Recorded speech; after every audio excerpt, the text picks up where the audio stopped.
the Speeding Bulletin. My name is Steve Younis from supermanhomepage.com, and due to Christmas I'm posting this Speeding Bulletin a day later than usual. Nevertheless, here's the Superman related news that took place during the week December 19th to December 25th, 2008. In movie news, Ann Thompson posted an entry on her blog at Variety.com all about her chat with Bryan Singer at a Warner Brothers after party. Singer has been so obsessed with getting Valkyrie out the door that he won't even start to think about Superman again until after he takes a holiday vacation. He has absolutely no commitment to any project, including Superman. No Warner Brothers meeting on the film is planned at this time. Warner Home Video has announced the upcoming release of a new 2-disc DVD collecting all 17 Fleischer Superman theatrical shorts. This is the first authorized collection from the original masters and will contain 170 minutes of richly animated Technicolor excitement, plus 2 great retrospective featurettes, The Man, the Myth, Superman, and First Flight, the Fleischer Superman series. This 2-disc DVD set is scheduled to appear on shelves on April 7th, 2009, with pre-orders beginning March 3rd. SupermanSupersite.com posted an audio interview with Mark Pillow, who starred as a nuclear man in Superman 4: The Quest for Peace. Pillow discusses his villainous role in the last Christopher Reeve Superman movie and what he's been up to in the last 21 years. In TV news, the CW has released a second trailer and the official description for the upcoming 11th episode of Season 8 of Smallville. Titled Legion, this episode is scheduled to air in the US on Thursday, January 15th, and sees the aftermath of Doomsday's attack on Chloe and Jimmy's wedding. Clark leaves in shock, but before he can search for the kidnapped Chloe, the Persuader appears and attacks him. Rock, Imra, and Garth, also known as the Legion, step in from the future to help vanquish the Persuader, and the group realizes Brainiac has taken over Chloe once again. In comic book news, the Superman homepage Ask Matt fan forum was updated this week. The forum sees Matt Idelson, DC's editor of the Superman comic books, answering your questions about the Superman comics. Come by the website now to check out what he had to say. Superman comics we reviewed this week included Supergirl number 36, which was reviewed by Jeffrey Bridges, who rated this issue a 4 out of 5, saying, "As far as I'm concerned, this is just about as good as you could hope for a chapter of a crossover like this to be." Sadly, Jeffrey, Barry and Neal couldn't say as much for Trinity number 29, which all 3 guys once again rated a 1 out of 5. Tangent Superman's Reign number 10 was reviewed by Neal Bailey, who gave it a 4 out of 5, saying, "Generally, this is still an awesome story." Adam DeChannel reviewed Super Friends number 10, saying, "It's really hard to endure as an adult that can see past the artwork to what is really going on with this book on many murky levels," and he gave it a 2 out of 5.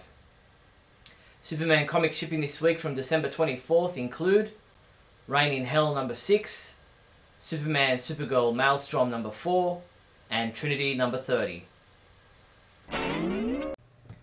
DC Comics has launched a Mortal Kombat vs DC Universe sweepstakes contest. One grand prize winner will receive an original piece of custom comic book artwork, 1 year subscription to a choice of 3 DC Comics titles, Absolute Edition of Batman The Long Halloween, and Mortal Kombat vs DC Universe Collector's Edition video game. There are more prizes to be won. Check out dcsweeps.com to enter. Episode number 48 of Radio KAL, the monthly podcast of the Superman homepage, is now available to listen to. In this month's Radio KAL show, Neal and I discuss the events of 2008 and look ahead to 2009 to see what's in store for Superman comics, TV shows, movies and more. Also be sure to check out Last Son of Krypton Chapter 48 and Lost Daughter of Krypton Chapter 20 audio dramas from Pendant Audio. Superman homepage reviewer James Lance continues reviewing story arcs from the 1940 Superman radio series. This week he examined the Ruler of Darkness story, in which dastardly deeds are being perpetrated in the lead up to the election for the mayor of Metropolis. And that's all the Superman related news there was for the week December 19th to December 25th. I'm not sure when the next Speeding Bulletin will be posted, but for now I'm Steve Younis from supermanhomepage.com, wishing you all a Happy New Year.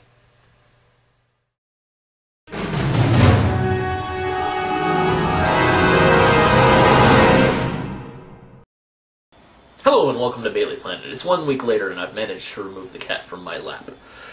Today I want to speak to you about Batman. Batman R.I.P. Oh. Well, you may ask yourself, what does Batman have to do with Superman? They're 2 completely different characters. They're mutually exclusive. Well, this is true.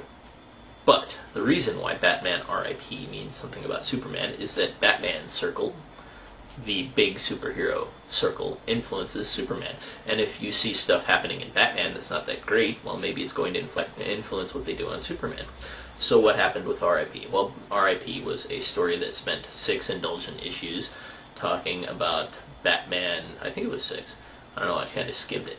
Talking about Batman minutiae and playing up a rather kind of weird and indulgent series of villains that aren't really that iconic, just kind of strange and obscure and plucked from history.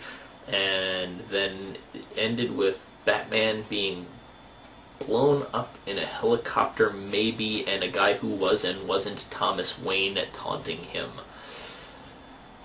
I am a minutiae geek, as last week's Bailey Planet points out. I like continuity. I like really strange things, but the story left me baffled.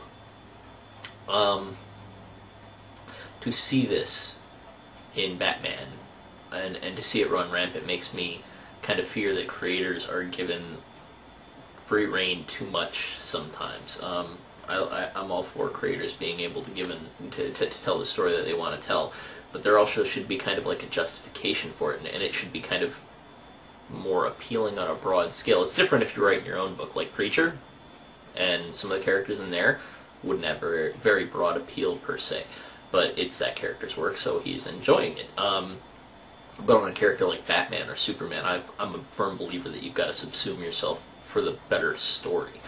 I don't think Batman R.I.P. did that, and I think that is kind of worrisome on a broad scale, that something that is handled to go on to one of the big 3.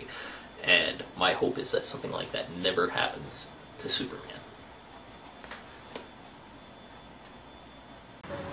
Bailey Planet is sponsored by Gibbo.